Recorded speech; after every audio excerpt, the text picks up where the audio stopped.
Christians in the pew are not necessarily as clear as we might hope they would be. So I think the stat is that about 60% of Anglicans actually support assisted suicide. Ironically, the Anglican leadership and the Anglican stated position is far better. But there is certainly an education piece for the church as well. You've got to try and shape culture too, and part of that is the church has got to have a clear voice. Yes. If Christians don't understand what's at stake with assisted suicide, then why should anyone else?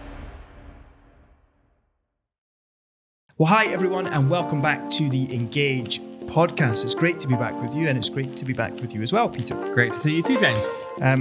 How are you? I'm doing right, thank you. How are you? Yeah, I'm all right. I'm not too bad. It's felt like a long summer to me, but I haven't really had a break. Right, okay. When do you next go away? Beginning of October. Okay, yeah. Yeah, so I'll have a little bit of time, but work comes first. Sure. I'm sure that's the reason. No. I think August is a funny month because Parliament's off. Yeah. The office feels quieter. Longer gaps maybe between podcast episodes, but we don't want to be tied. No, indeed, we are free spirits. We are. That is so funny. For lots of reasons, that's such a funny description of us. Well, I mean, as I've always said, I am a free floating voter. So famously so. Famously so. And I think the other thing, though, I would add to that is not just free spirits, but also, there's that old maxim, isn't there? Leave the people wanting more.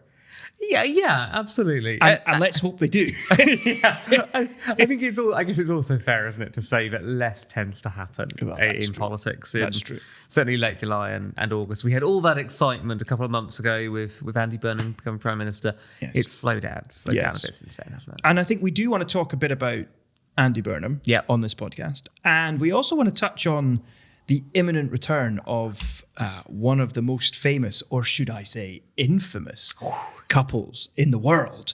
They're going to come back to the UK. We'll talk about it. Yes, I was trying to tease take that in a different direction. I was trying to set this up as a dramatic tease, but of course, everyone knows we're talking about Harry and Meghan coming back to the UK. So we'll talk about that as well. But we also, on a much, much more serious note, we do want to talk about a big vote that is happening on Friday, the 11th of September. Indeed. In the House of Commons. So do you want to just flesh out what that is, and then we'll kind of get into it? Yeah. So those of you who've been watching this podcast as avid listeners for a couple of years now. All five of you. Thank you. Love you. We'll know we spent a lot of time talking about assisted suicide, where I think shortly after we started recording the podcast, Kim Leadbeater introduced the terminally ill end of life bill. That passed through the Commons. It ran out of time in the House of Lords. We've dedicated lots of conversation to it. It looked back in the spring like that might be it, but then, as some of you will know, we have this thing called a private members ballot. A Labour MP called Lauren Edwards came second in the private members ballot, and so she then has the opportunity to introduce a bill, and the bill she is introducing, or rather in this case reintroducing, is effectively the same bill which Kim Leadbeater tried to bring in before. So we thought that might have been it in the spring. It's not. It's coming back. It's going to be debated in the Commons on the 11th of September. That's second reading. Again, because it's restarted the process, in theory, it goes through all different stages again. Mm-hmm. But what makes this time potentially even more serious than where we were a couple of years ago is the threat of using something called the Parliaments Act, which says that if a bill runs out of time in the Lords or fails to pass through the Lords, that if it is then passed again in the Commons unamended, if it needs to be, it can effectively be forced through the Lords too. So that would be a really unusual move. It's not often been invoked. I don't think it's been invoked for about 20 years. And I don't think it's ever been used for a private member's bill before. No, indeed. It's normally been on government legislation. So it would be... Fox hunting. It would be a really controversial and relatively unprecedented move to do it on this issue. I mean, it's all a bit gutting, really, to be honest with you, because, even with the Leadbeater bill running out of time, for me, there was always a sense of disappointment. Not that it failed to pass. I was delighted at that, but I'm happy to concede that it failed to pass on a procedural point. It wasn't that there was a substantive vote and a majority said, on principle, we reject this as the wrong path for the country. Yeah. And you and I have been involved in a number of these different kind of debates, and there's that horrible sense, isn't there, of all we're doing is we're just sort of fighting off the inevitable. We may win on the 11th of September.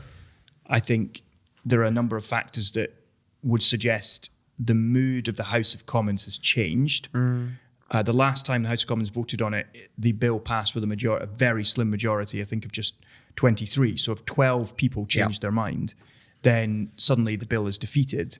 And the new Prime Minister, Andy Burnham, who has had a bit of a mixed relationship with this issue, I think abstained in 2015, has publicly changed their minds.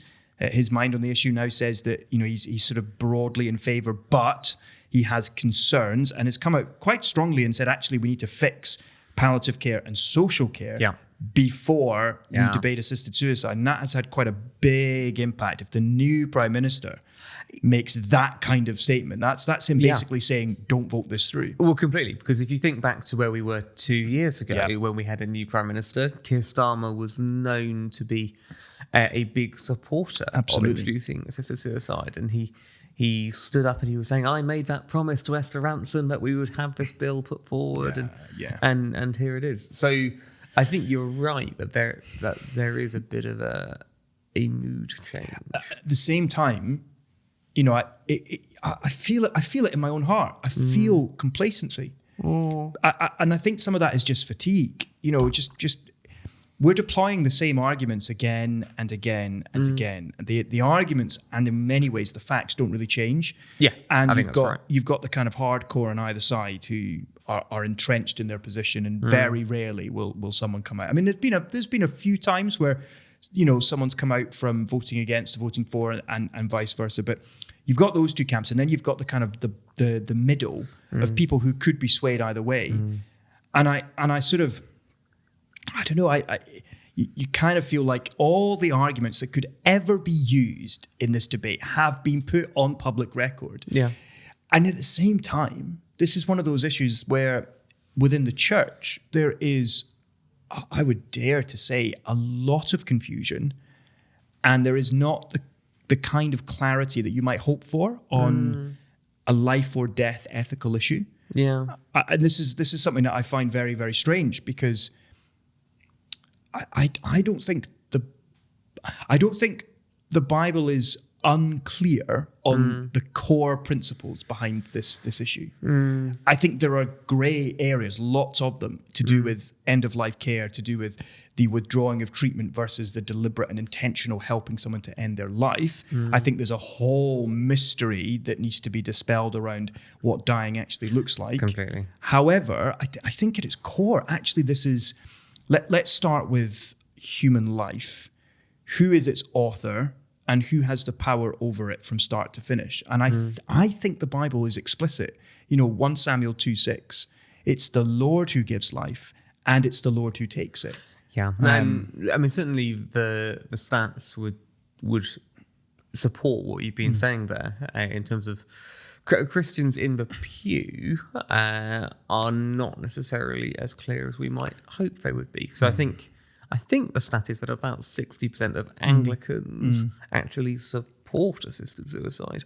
Now, we can say the Anglican Church has many issues. Ironically, the Anglican leadership and the Anglican stated position is far better. So yes. There was a vote in the General Synod in the most recent iteration of the Synod Parliament, which were very, very strongly against. And obviously you've had bishops and indeed archbishops speaking out against it, which is good. But there is certainly an education piece for the church as well. And there's always that relationship, isn't there, between culture and lawmaking, and which one shapes the other. Yeah. And the reality is that they probably both have some sort of impact on one another. But you've got to try and shape culture too. And part of that is the church has got to have a clear voice. Yes. If Christians don't understand what's at stake with assisted suicide, then why should anyone else? And I think this starts with language. I really find it frustrating. And this extends, I can't believe I'm saying this. It even extends to within our own organization. We as an organization are committed to using careful language in every debate that we enter into. But so common and so omnipresent is the language of assisted dying, a term very deliberately invented and deployed by those in favor of assisted suicide to soften it, to make it sound more palatable. So think back to Dignity in Dying, the premier #1 campaign group in favor of law change, and they used to be called the Voluntary Euthanasia Society. Yeah. And then they realized that actually that wasn't a very helpful name, because you hear the word euthanasia and you think of, putting your cat down or killing your dog when it's really, really sick. And people didn't like the association between that and human beings, even though ironically now that is often used as an argument for. Yeah. But they changed the name to make it sound more, assisted dying sounds a lot gentler, a lot more humane, a lot more compassionate. And actually, I think it's John Wyatt who's, I'm going to say a friend of the podcast. I've got no evidence apart from the fact that both of us know him and we like him. he may not like this podcast. I don't know. John, if you're listening, please maybe you could endorse the Engage podcast. That'd be great. But he's really helpful. He quotes this Chinese proverb in one of his books about that wisdom is calling things what they really are. And I think Scripture has similar truths. What is this? This is the provision of a lethal medication so that a patient can kill themselves. In other words, it's assisted suicide, or to quote Theresa May in the House of Lords debate, to quote her friend, it's the assisted killing bill. That's what it is. Yeah. And I think I make a plea, if you're watching this or listening to this, when we're talking about this issue, I actually think it is part of our Christian witness that we don't call it assisted dying, that we don't use the language of manipulation, of trying to make it sound more palatable. We're not using the term assisted suicide because we are cold, callous, or cruel. We're using it because we want to communicate truth, and we want people to understand what this is really all about. I don't think that's manipulation at all. I think that is bearing witness to reality. So I just long for the Christians to stop adopting the language of assisted dying and to call it what it really is. The reality is we actually already have something which is sort of assisted dying, which is palliative care, right? Yes, that is actually being helped to die in a dignified way. Yes, that's right. I mean, I leave aside the kind of the basic principles. It probably is helpful, isn't it, to recognize that assisted suicide is so difficult for Christians and for everyone in society because death is a fearful thing. We've talked about this, haven't we?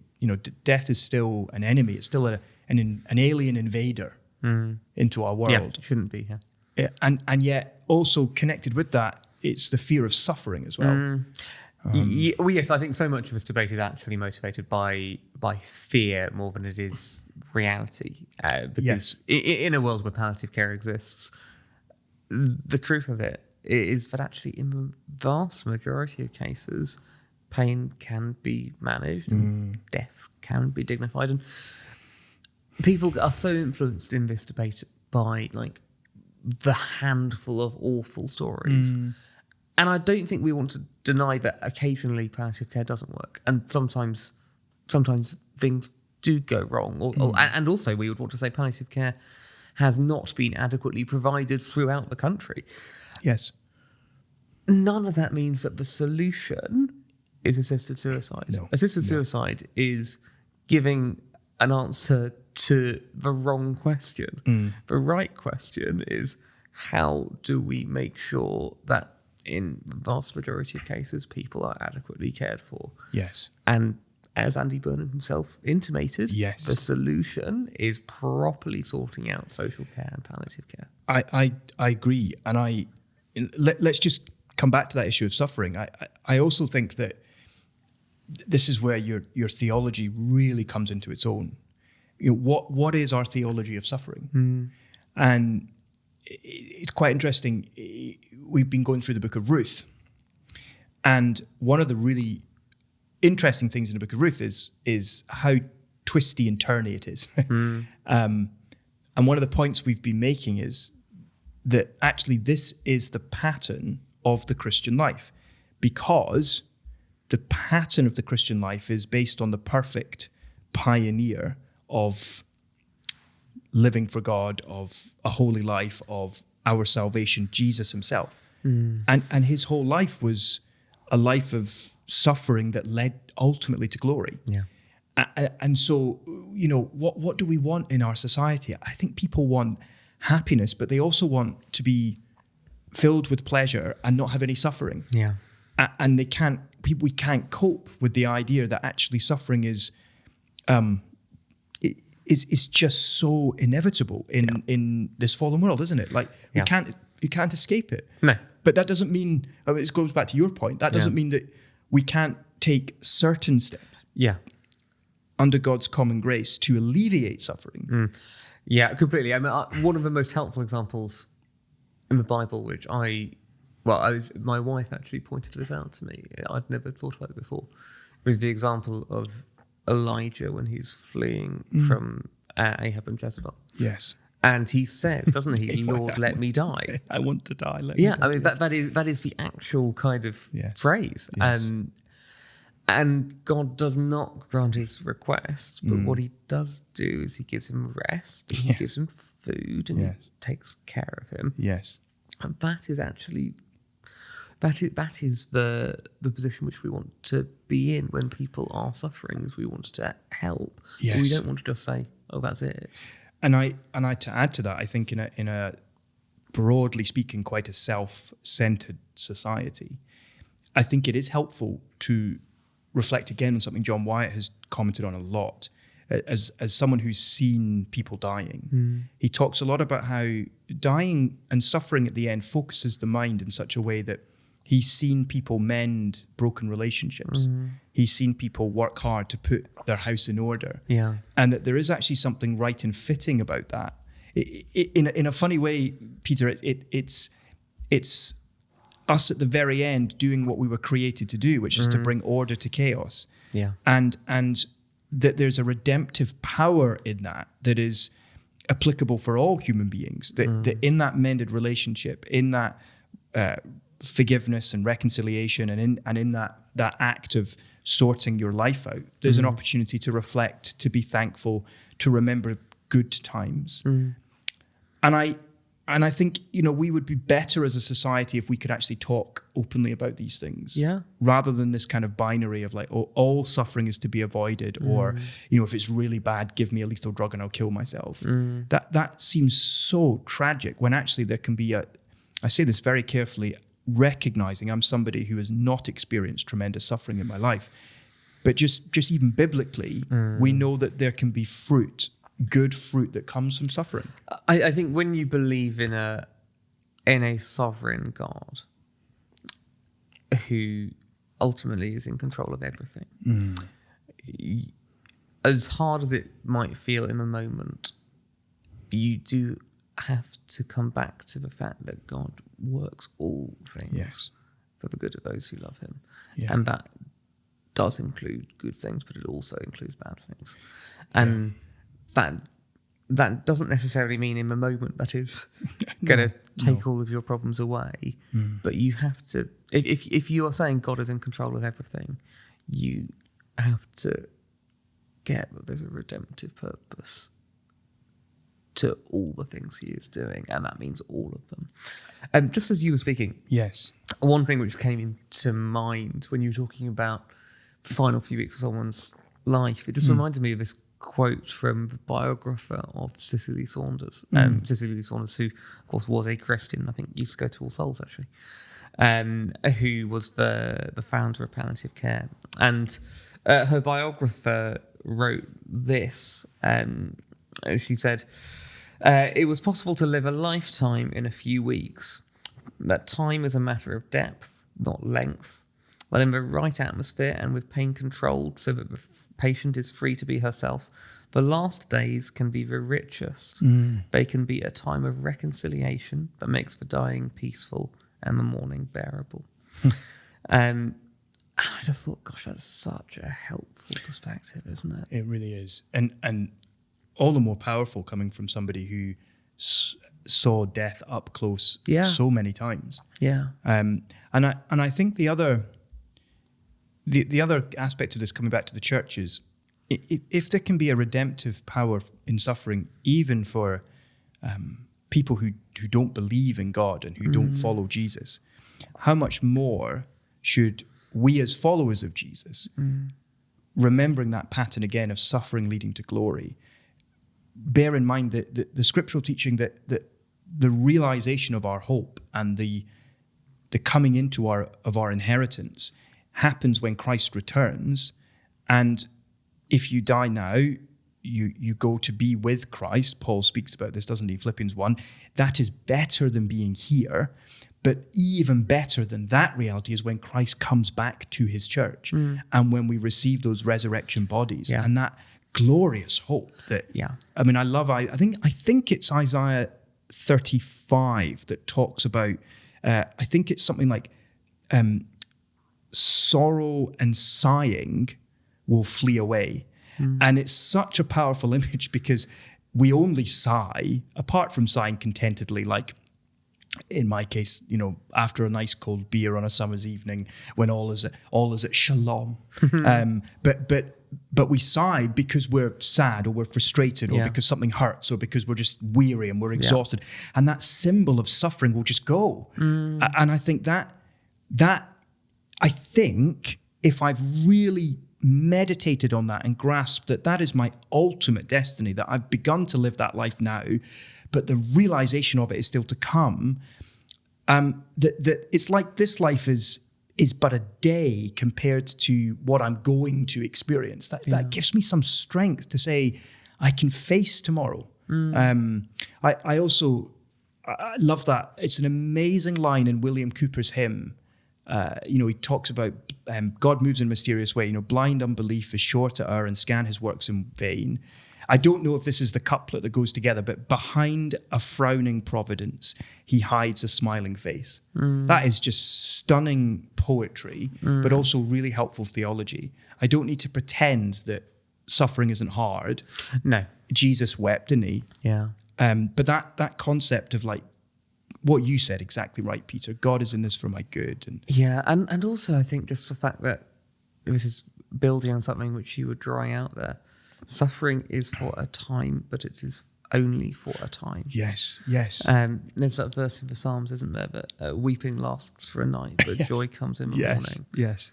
Like there will be a day when sorrow flees away. There will be a day when there is no more mourning or death or crying or pain, because that is part of the old order of things.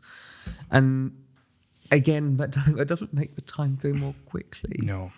But mentally, it puts our heads in a different space, doesn't it? If you think actually this isn't it. I think, and that helps us as we, I think part of the church's response to this issue is not simply in Parliament via the bishops to make the argument against on a kind of public policy basis, infused with a bit of theology. It's not just individual Christians praying about it and writing to their MP, though we want you to do all of those things. But it's also, what stories do we have of walking with our loved ones through pain and through suffering and seeing the hope of the gospel sustain them, but also experiencing the joy of serving and giving of ourselves to a loved one, showing real compassion, that idea of suffering with someone. And if you, it's a funny thing when you see someone that you love come to the end of their life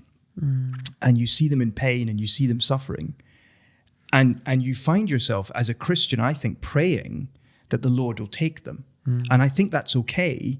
In fact, I think it's right. And actually rejoicing, even in the sadness, when the Lord calls them, because you know that that is a portal to rest and to being free of pain. So it is a strange tension. But that experience, I had it with my dad. Like that experience. This is going to sound really strange.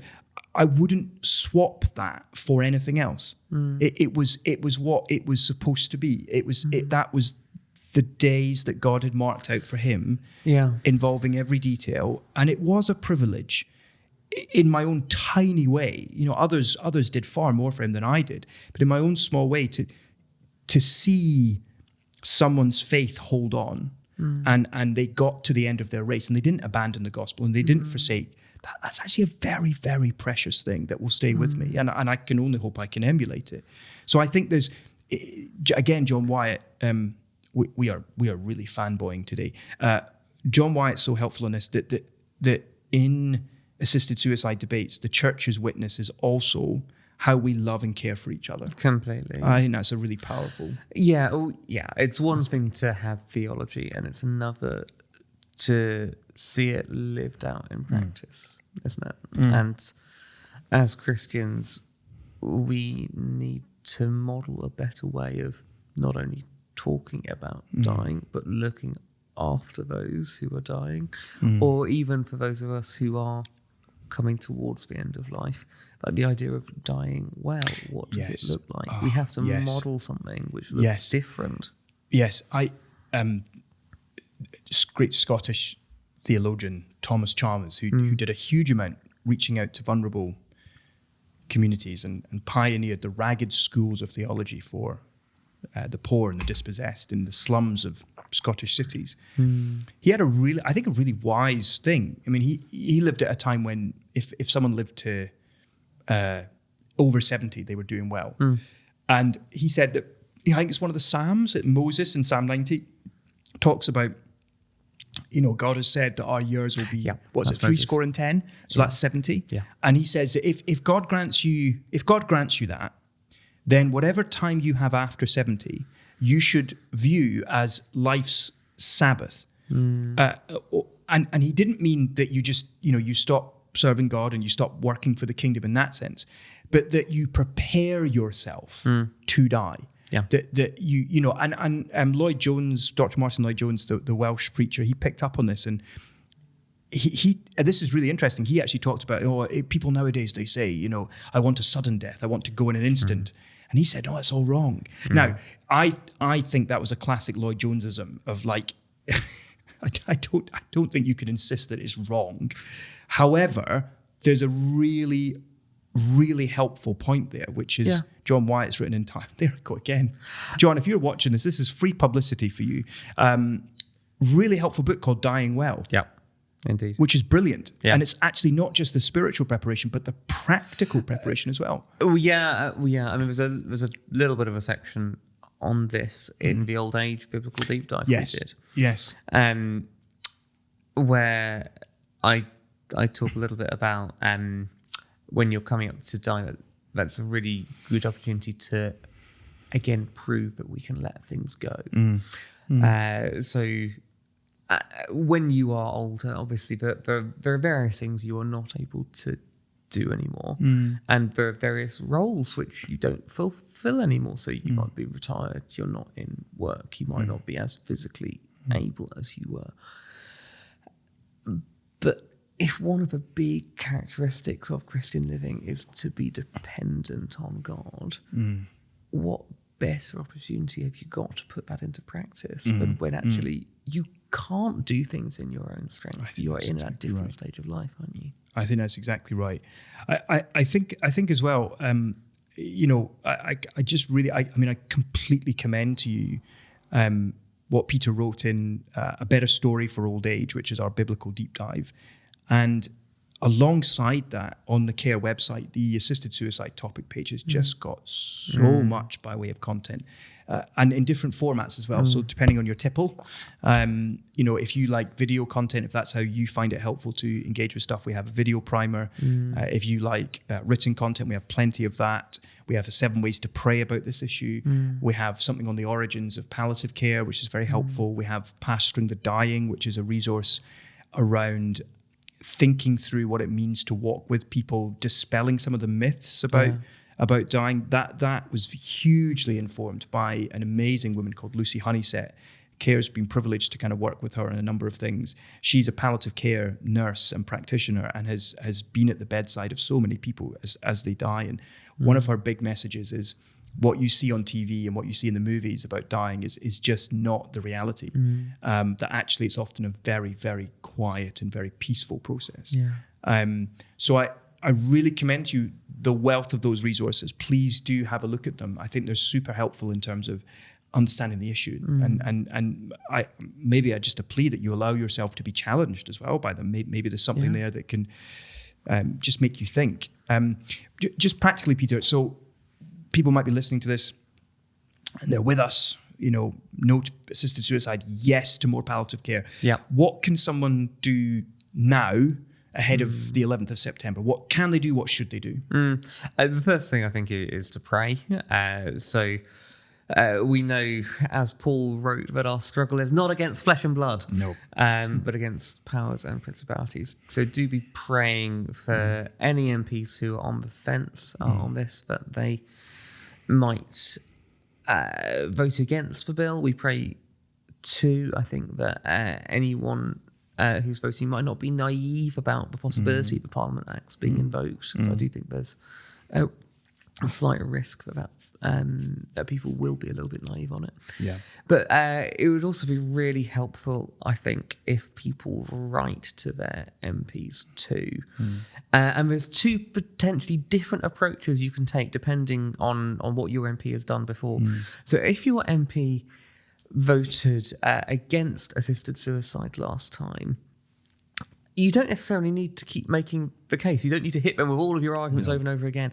Just encourage them to come on the September the 11th and to vote.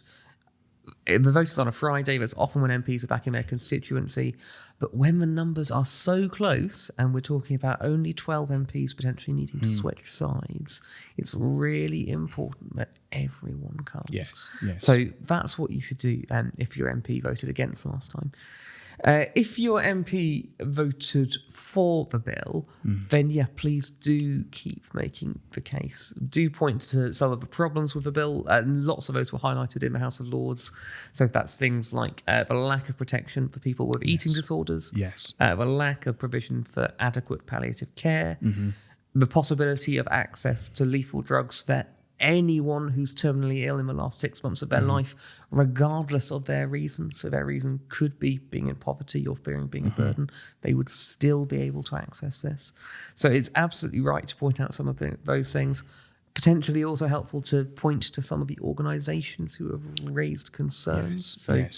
That's groups like Royal College of Psychiatrists or Royal College of Physicians or Disability Rights UK, the Association for Palliative Medicine. You've got eating disorder charities and mental health charities.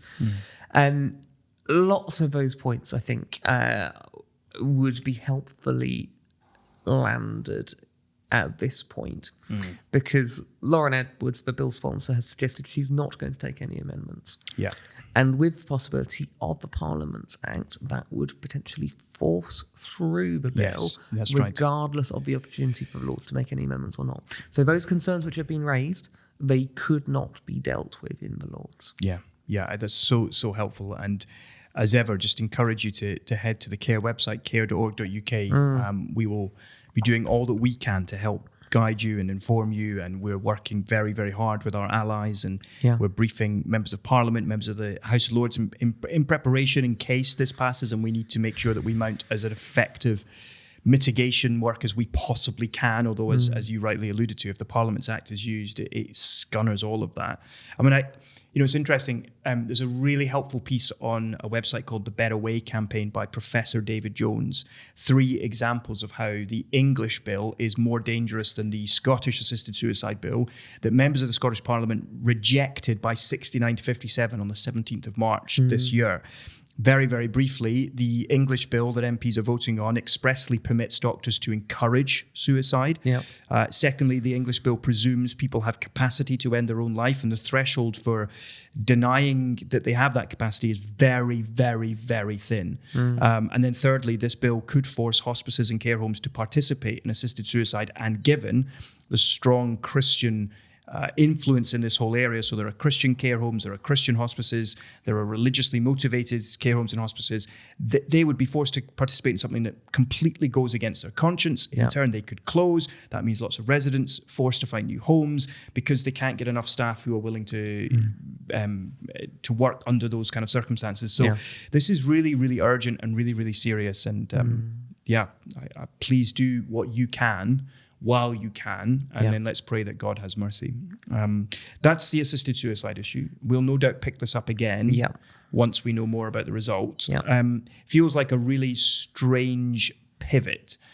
It's all been quite heavy. It has been. Shall we bring just a moment of levity? Is levity the right word? Well, I don't know what you're bringing yet. I'm going to drop in a power couple. Okay, go for it. Who left the United Kingdom in dubious circumstances and have now announced that they're coming back. So this is, of course, the return of Harry and Meghan and their children. Can't remember their names. Archie, definitely. Lilibet. That's it, isn't it? Yeah, okay. Only got 2. So what is a Christian response to Harry and Meghan coming back to the UK? Yeah. Oh, dear. And this better be good, Peter, because the Christian world in the UK is looking to you right now. Please tell us how we should respond. This is probably one of those where the Bible would provide a really helpful challenge to my own sinful heart. Okay, why don't you give us your sinful heart's response? Oh, well, I mean, I don't know what your feelings are on Harry and Meghan. I big fans. I've not been a fan of how they're actually looking for a podcast to get involved in. Get as guests. Shall we invite them on as guests? Yeah. Sorry, I interrupted. Forgive me. I've not been a fan of how they've behaved in recent years. I didn't like how they treated the late Queen.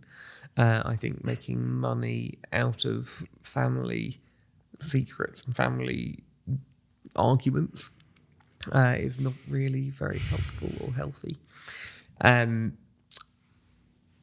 So you can imagine that my sinful heart might then want to go in a particular direction. But actually, I thought Dan wrote a very helpful piece. This is our colleague Dan Wells wrote a very helpful piece. I think it was Friday just gone, wasn't it? Where he puts Harry within the context of Jesus' parable of the prodigal sons. And obviously you have someone who has left and gone back. I guess one of the things when Jesus tells the story is the son who goes away sort of recognizes what he's done. Yeah. And I don't know to what extent yet we are in a position where Harry has fully recognized the hurt which he has caused to family members predominantly rather than to the institution in the country. But if he is able to come to that realization, it's much easier to see how he can be welcomed back. Because the Jesus' parable has 2 sons. The older one doesn't particularly care about his younger brother coming back, and it's gonna be interesting to see quite what William's response is, because you can see why he would be really angry about the way Harry and Meghan have spoken, not just about him, but particularly about his wife and his primary concern has got to be looking after a wife who was recovering from cancer. But until there is repentance, it is difficult to see how there can ever be reconciliation. I think that would be my view. Yes, I just two quick thoughts. One is in Harry's book, he talked about feeling like a spare. Yeah, I feel very sorry for him actually, genuinely, because it must be difficult growing up in such an odd environment. I know we can talk about the privilege and all of that kind of stuff, but it must be hard if you know from the very beginning of your life that the greater focus will always be on your older brother because they are the heir to the throne. So he talked about feeling like a spare, and I remember at the time I wrote a piece inspired by an insight shared by a theologian called Christy Mayer, that in the kingdom of God, where there's a new kind of maths about the kingdom of God, it doesn't operate according to the kind of maths of our royal family or lineage or anything like that. It operates on the basis of the last shall be first and the first shall be last. And actually, in the kingdom of God, we're all heirs. Yeah. We're co-heirs with Christ. So I think that's a helpful reflection. Though I say so myself. Sorry, I just realised what I did. I literally just applauded myself for my insight. But that piece I wrote for Premier Christianity. And then the second thing I'd say is, if part of the reason they're coming back is that they're motivated by a desire for King Charles, Queen Camilla to build a relationship with their grandchildren and a desire to be closer to the king, who, after all, is still undergoing treatment for cancer, then I do think that is something I can applaud and say that's good. That is right. That is a righteous motive. And I really hope it leads to some kind of deeper reconciliation. And even if we never see that played out in public, which actually wouldn't be a bad thing, you want to see families together. As Christians, we've got to be in support of reconciliation. Definitely. I mean, if we believe in a gospel which is all about forgiveness, then love covers a multitude of sins, right? Yeah, and I mean was it C.S. Lewis who wrote something along the lines of Christians have to forgive the inexcusable because God has forgiven me inexcusable in you. It's really hard to do though, isn't it? I guess he's not our family member. So. No, that's true. But yeah, I just, it's fascinating. I mean, it kind of rumbles on and there's talk of Meghan getting a part in The Gentleman, the Guy Ritchie series. Although I heard that was not actually confirmed and it was just a way of drumming up interest in her. That would be a brilliant bit of PR because Gentleman Season 2 is coming very, very soon. And I think they were talking about a role for her in Season 3. And Netflix kind of put out this really funny response of like, maybe. Netflix were like, we don't know. Anyway, so that's Harry and Meghan. And then finally, we did want to touch on Mr. Burnham.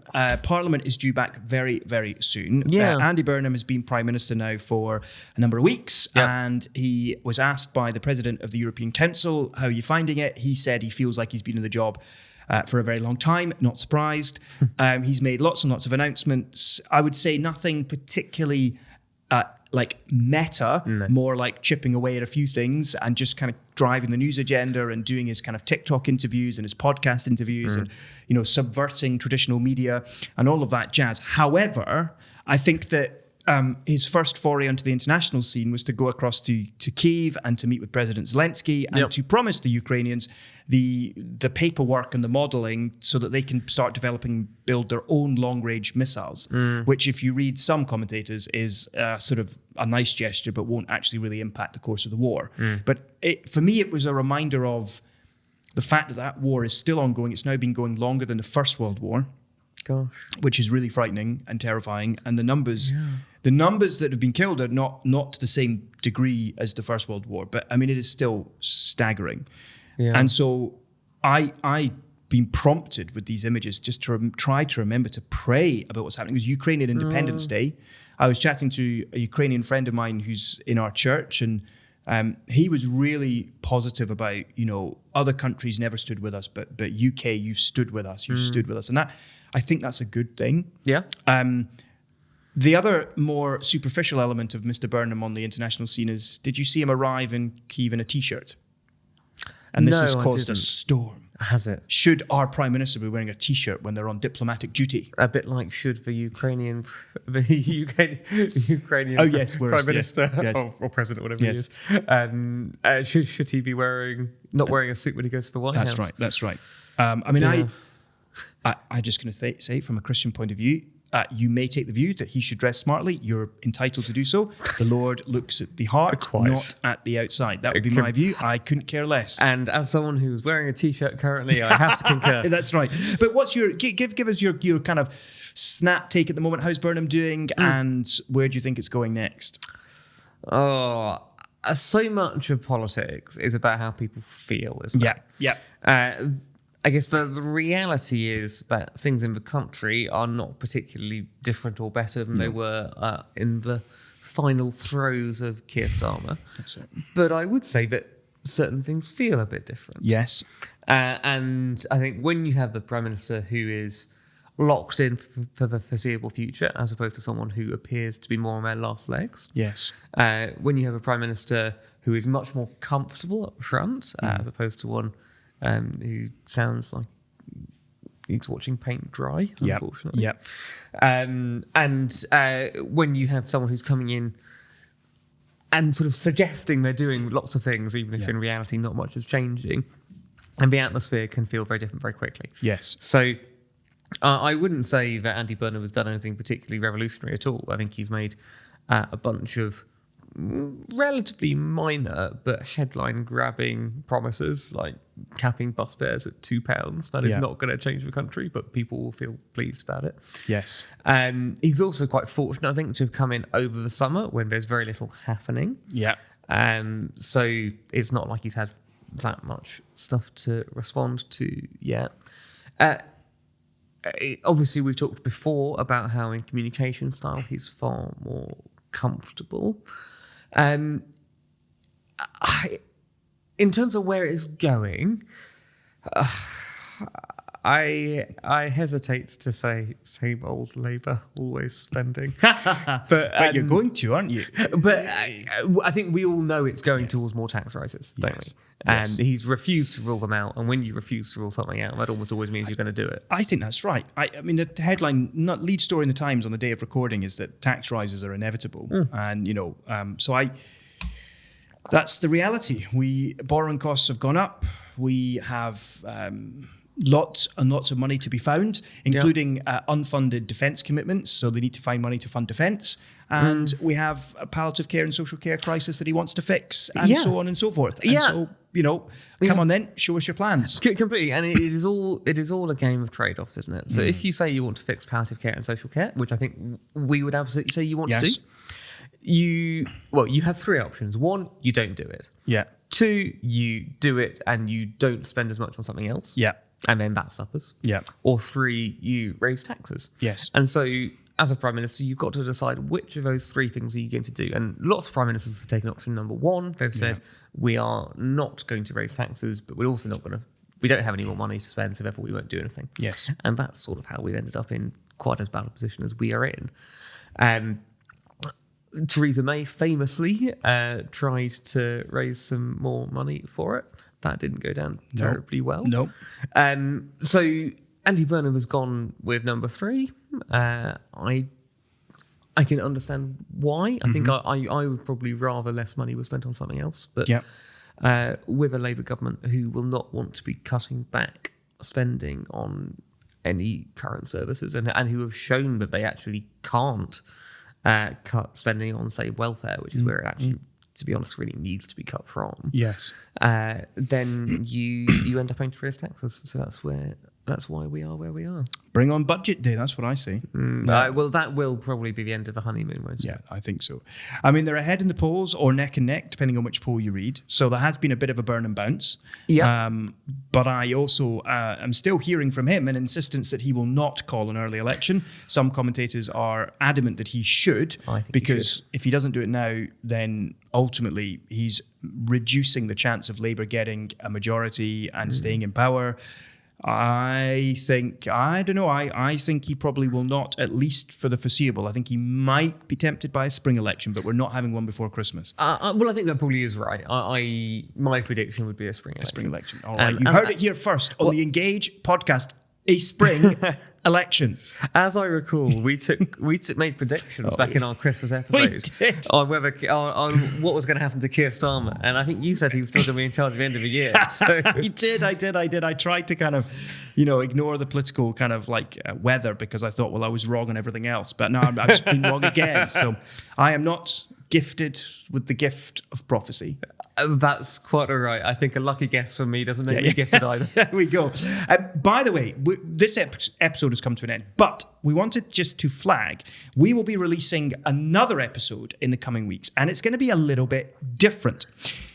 I don't know if you've noticed, but marriage and cohabitation have been a bit in the news. That is because the government is consulting on plans to strengthen the legal rights of cohabiting couples and sweeping reforms to how marriages are done, conducted, and officiated in this country. Now, as Christians, we have quite a lot to say on both of these topics. And so we thought we would devote an entire episode on a topical theme rather than engaging with the latest political developments in the news. So the next episode, as a special teaser, is going to be on the issue of cohabiting and marriage. What's the government proposing? What should Christians think? And I, for one, can't wait to get stuck in. Yeah, it's exciting. It's a bit different, isn't it? Yeah. Got to keep things fresh, Got to keep the people hungry for more. Absolutely. That's what it's all about. And don't forget, Tuesday, 10th November, I keep saying this, but do you know what? In fact, we're doing the first ever live recording of the Engage podcast. Very exciting. St. James the Lesser Church, Pimlico, 7:30 it's going to kick off. Doors will open from 7. There's a £5 charge. That's a minimal charge. That's nothing these days. And come along and meet fellow Engage podcast fans, subscribers. We don't have them, but maybe one day we will. And people who just love talking about politics and faith. Come along, be in person, be embodied in that sense. It will be fantastic. Special guest Tim Farron. All of that. Wonderful. But what I wanted to flag was I received some feedback, which is that a friend of mine, a young Christian, loves politics, great guy, he said he was being spammed by adverts about this live recording. So it's very simple. If you don't want to be spammed by live adverts of our event, come along to it. And that way, you won't mind when you see the live adverts on your Facebook feed or your Instagram feed because you'll be there. You know you're going to be there. So that's the answer to that accusation. Just buy your ticket and come along. To be fair, I have been getting a lot of adverts and I'm definitely coming. So. Are you? Are you planning to be there? Oh, that's good. Phew. I'm 50-50. Anyway, great to be with you all. Thank you again for tuning in. And please do leave any comments about anything we've said that you've enjoyed, any questions you have for us. We love to hear from you. Until next time, Peter. Very good. Good to see you, James. Good to see you as well. Goodbye. Take care.